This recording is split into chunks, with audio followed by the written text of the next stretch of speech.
Bonjour à toi, j'espère que tu vas bien. Alors aujourd'hui, c'est un plaisir pour moi de te retrouver sur mon podcast, La femme restaurée. Alors aujourd'hui, nous allons parler ensemble.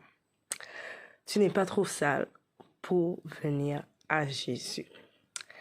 Alors, je vais vous parler un peu de mon histoire, de ma conversion.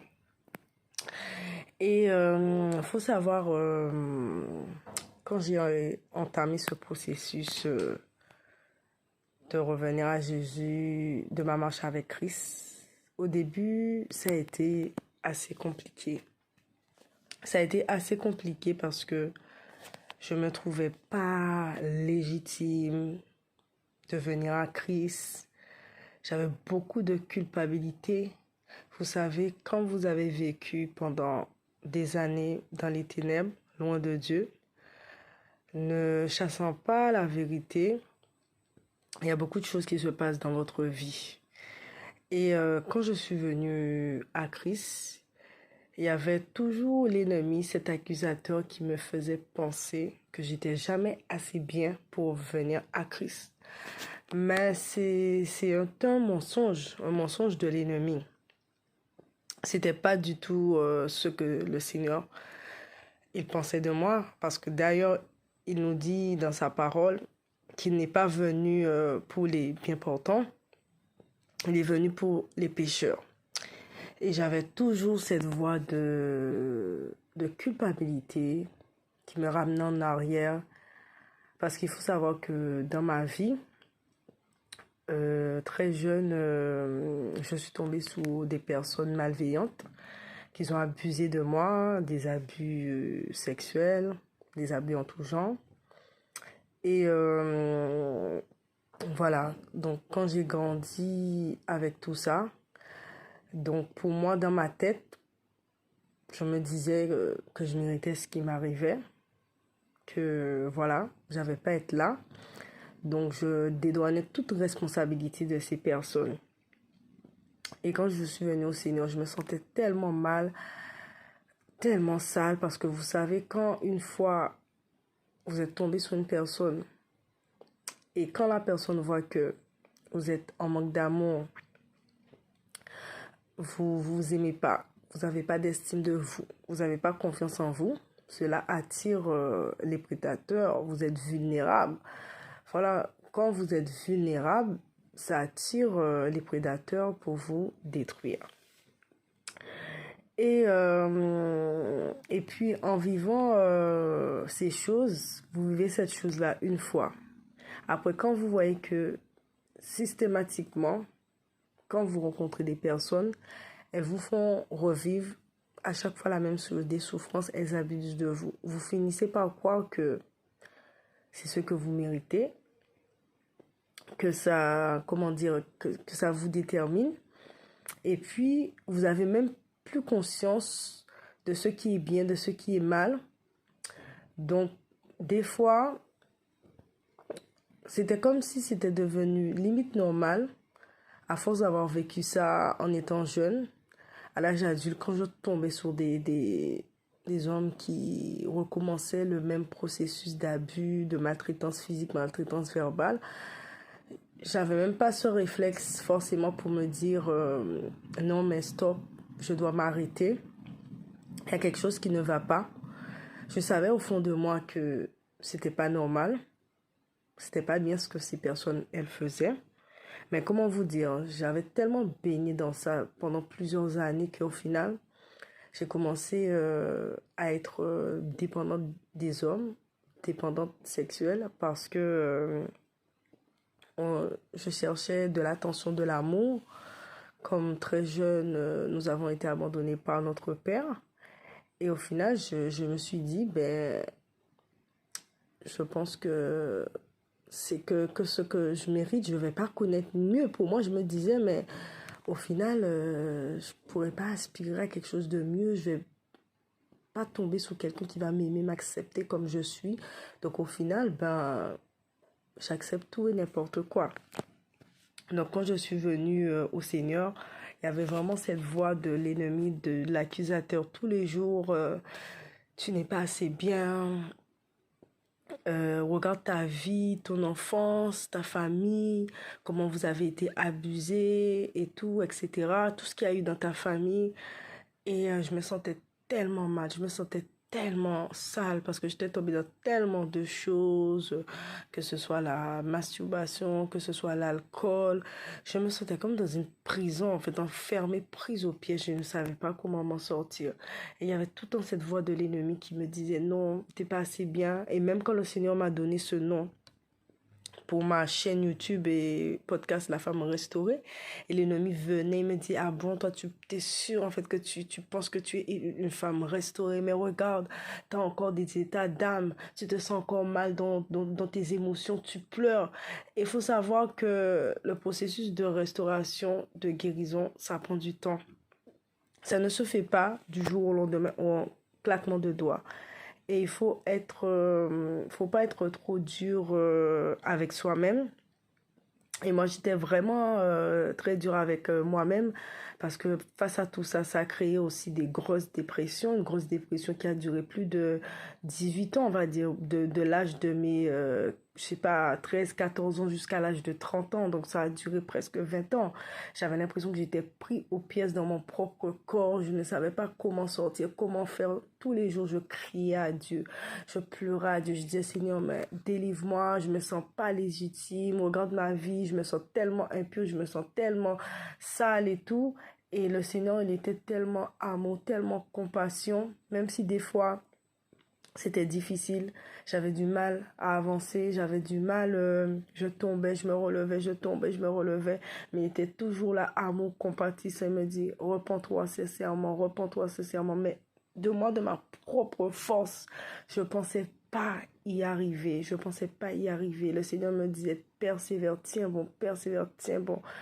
Je vais t'aider. Viens à moi, viens à moi. Donc le Seigneur, il n'attend pas que vous soyez parfait pour venir à lui. Parce que si on attend d'être parfait, d'avoir aucun péché, mais c'est pas possible parce qu'on a la nature du péché en nous depuis Adam et Ève.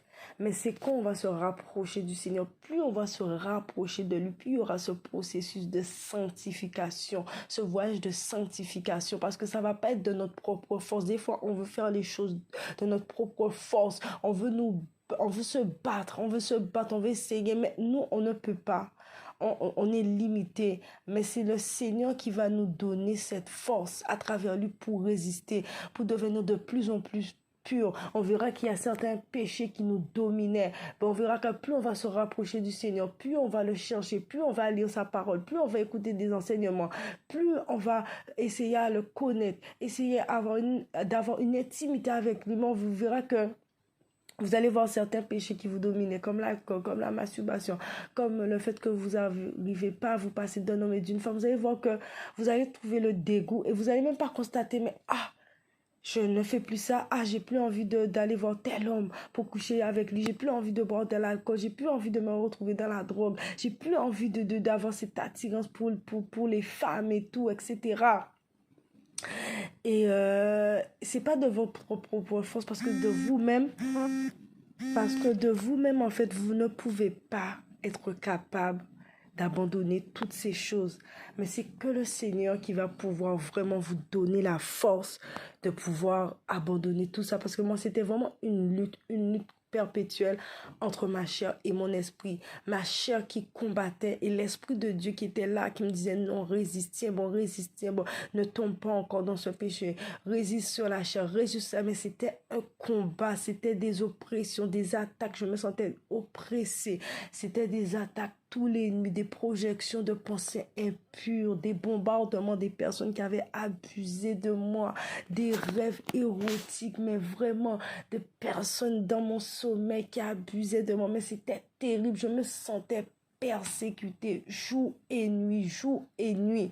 Jour et nuit, j'étais oppressée dans mon esprit. J'avais l'impression que je devenais folle. L'ennemi faisait tout. Il va tout essayer de faire, tout vous persécuter. Parce qu'il sait que quand vous venez à Christ, il a perdu une âme et il fera tout pour vous faire retourner en arrière. Vous aurez même l'impression que votre condition de vie sera pire qu'avant parce qu'il sait qu'il a perdu une âme et une âme qui est délivrée, elle va encore délivrer plusieurs personnes, des milliers d'âmes. Donc, il fera tout pour vous persécuter jour et nuit. Moi, c'était des persécutions jour et nuit, des pensées obsessionnelles, des pensées impures, des projections de mes ex. Des fois, j'étais là, je ne voulais pas penser à certaines choses. Je revoyais les scènes en boucle comme des harcèlements dans mes pensées la journée. Le soir, je me faisais attaquer dans mes rêves. Je me faisais abuser dans mes rêves. Je me faisais violenter, mais je pleurais tous les jours et je me sentais sale. C'était la tactique en fait de l'ennemi pour vous faire vous sentir tellement sale, tellement impur en vous attaquant de tous les côtés pour vous faire rétrograder et lâcher la main de Dieu. Il passait aussi par des personnes, des anciennes relations qui venaient, qui m'harcelaient,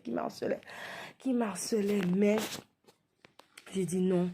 Parce que quand j'étais dans le monde, toutes ces choses-là, elles ne m'ont pas procuré paix. Elles ne m'ont pas procuré bien-être en fait. C'est que sous le moment, vous allez faire ces choses, vous allez voir une personne, coucher avec elle, vous allez boire de l'alcool, vous allez aller en soirée, vous allez faire de la masturbation. Mais au final, vous allez voir que quand vous avez fini ces choses, vous allez vous sentir de plus en plus mal, de plus en plus vide. Ça ne va pas régler votre problème. Et c'est vraiment quand je venais à Christ, au fur et à mesure, je me rapprochais de lui, je me sentais de mieux en mieux, de mieux en mieux. Et c'est vraiment ce processus quand vous avez un lourd bagage spirituel, un lourd bagage émotionnel, vous avez eu des maltraitances, vous avez eu des abus.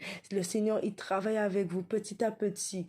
Il vous purifie, il enlève des choses, il vous fait comprendre comment pourquoi la chose est arrivée, comment la traiter, comment la gérer, ainsi de suite. Mais vous n'êtes pas trop sale pour venir à Christ. Donc l'ennemi va essayer de vous mentir.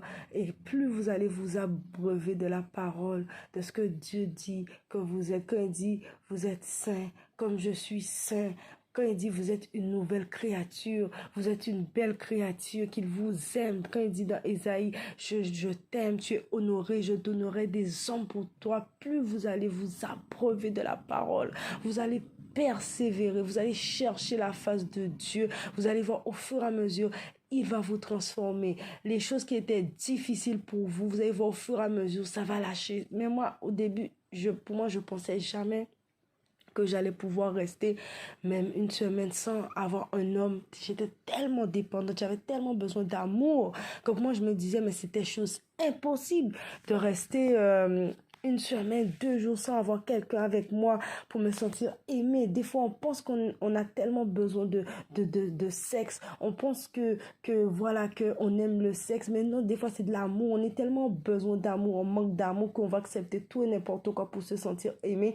Alors que des fois, c'est de l'amour qu'on a besoin parce qu'on n'a pas eu d'amour durant notre enfance, parce que nos parents nous ont abandonnés, maltraités, délaissés, parce que notre père nous a abandonnés. Et après, par la suite, ça crée cette dépendance affective et cette dépendance sexuelle. Voilà. Et donc, du coup, au fur et à mesure, je me rapprochais de Dieu. Je voyais que ces choses qui étaient insurmontables, le Seigneur me donnait la force de rester aujourd'hui. Ça va faire 2 ans, 3 ans, sans que j'ai un homme sans rapport. Mais c'est vraiment la grâce de Dieu, la grâce de Dieu, la grâce de Dieu, parce que il nous connaît, il sait de quoi nous sommes faits, il connaît notre passé, il connaît notre faiblesse, il connaît tout ce que nous avons dû endurer, il connaît le passé de nos familles, il connaît nos limitations, mais si on s'appuie à lui, on lui fait confiance, on le cherche, mais il va nous donner la force d'affronter tout ça, il va nous donner la force d'aller de l'avant et de nous accrocher à lui. Vraiment, accrochez-vous à Dieu. Ne vous accrochez pas aux hommes. Parce que oui, le Seigneur va mettre des personnes autour de vous pour vous aider, pour prier pour vous, c'est bien. Mais la personne sur qui vous devez bâtir votre vie, bâtir votre relation, c'est le Seigneur Jésus. Parce que c'est lui qui connaît les profondeurs de votre cœur, les profondeurs de votre âme, les choses cachées qui enfuient dans les ténèbres, des choses que même vos ancêtres ont vécues, qui peut-être qui a eu des conséquences sur vous, sur votre lignée et qui s'est transmis des générations. C'est lui seul qui pourra vous révéler ça. Il va passer par des tierce personne, oui, mais des choses profondes, secrètes dans votre famille. C'est lui qui va pouvoir vous le dire afin de pouvoir traiter avec vous dans le jeûne, dans la prière, dans la séparation, dans l'intimité avec lui, dans le secret, afin de le rencontrer, afin de mettre tout à ses pieds, de lui dire, Seigneur, je peux plus, Seigneur, je suis fatigué, je dois me battre, je m'abandonne à toi, libère-moi, je ne peux plus, je n'arrive plus à me battre avec ce péché, je n'arrive plus à me battre avec la masturbation, je n'arrive plus à me battre avec l'homosexualité, le lesbianisme. Franchement, c'était terrible. Je criais à Dieu, je disais, Seigneur, libère-moi de moi-même. Mais si vous faites confiance à Dieu, le Seigneur vous donnant la force, il va vous libérer. Il va vous libérer parce que quand il dit dans Jérémie, il te connaissait depuis dans le ventre de ta mère, il t'avait formé. Donc il sait les projets qu'il avait créés sur ta vie. Il sait ce que tu dois devenir, ce à quoi il t'avait appelé. Mais la vie t'a déformé, les situations familiales t'a déformé. Mais c'est pas ce que Dieu voulait pour toi. Lui, il a un plan merveilleux pour toi, un plan de bonheur et de paix. Mais l'ennemi, il va toujours chercher depuis l'enfance à détruire les gens, à martyriser les gens depuis l'enfance, à les casser, à les abuser, à les faire toutes sortes d'atrocités pour les éloigner du plan que Dieu a pour eux. Et surtout, le plus souvent, vous allez voir, des fois, c'est des personnes qui ont une grande destinée, qui ont des grandes choses à accomplir pour Dieu, mais l'ennemi va les abuser sexuellement, va les faire vivre des choses horribles. Et moi, je comprenais pas durant mon enfance pourquoi je vivais le rejet, pourquoi les hommes abusaient de moi sexuellement, pourquoi les gens me trahissaient, toutes sortes de méchanceté. Je disais, mais Seigneur, je suis pas une mauvaise personne, mais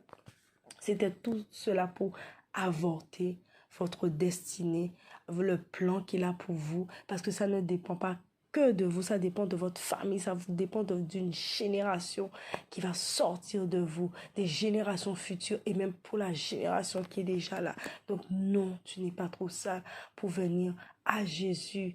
Fais un pas, tu lui donnes la main et il fera le reste. Et tu verras au fur et à mesure, il va te peaufiner, il va te changer, il va travailler ton cœur, il va enlever les choses. Si tu lui fais confiance, si tu es obéissant, si tu écoutes sa voix, si tu ne t'éloignes pas de ses commandements, de ses principes, quand il est dit dans Deutéronome, tu persévères et tu vas voir qu'il va se glorifier dans ta vie, tu vas voir qu'il va t'aider à te détacher de tous ces mauvais liens. Il te tend la main.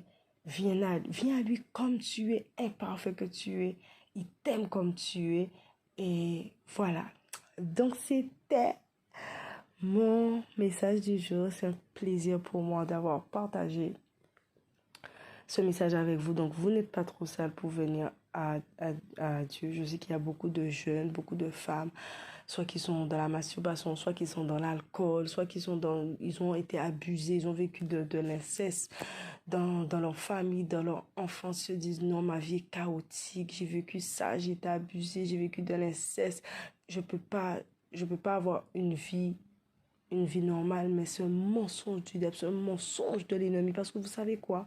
Quand je suis venue au Seigneur, le Seigneur m'a dit, Velise, tu dois faire un choix. Qu'est-ce que tu veux? Est-ce que tu veux t'appeler toujours la femme qui a été abusée ou est-ce que tu veux être la femme restaurée? J'ai dit, mais Seigneur, qu'est-ce que tu me dis là? C'est dur à entendre, mais le Seigneur nous laisse le choix. Est-ce que tu décides de me faire confiance et de te voir comme une femme restaurée ou est-ce que toute ta vie tu veux t'appeler cette femme abusée? J'ai dit non, Seigneur, je veux plus ressembler à mon passé. Je veux plus être victime de mon passé. Je veux plus garder le poids du passé en moi. Je veux plus garder les personnes dans une prison de mon cœur. J'ai dit non. Je refuse cela, Seigneur. Je veux être cette femme que tu avais décrétée, déclarée avant que je sois née, depuis dans le ventre de ma mère, cette femme glorieuse. J'ai dit non, je refuse de porter ce manteau des fois que le diable veut nous poser le manteau des abus en disant toi tu seras toujours une femme abusée, tu seras toujours une femme comme ça, une femme colérique, tu seras toujours une femme victime. Non, j'ai dit non, je veux être cette femme restaurée pour ta gloire qui va parler de tes bontés dans ma vie. Donc tiens bon, le Seigneur est avec toi et il t'aime et je te dis à bientôt sur la chaîne La Femme Restaurée.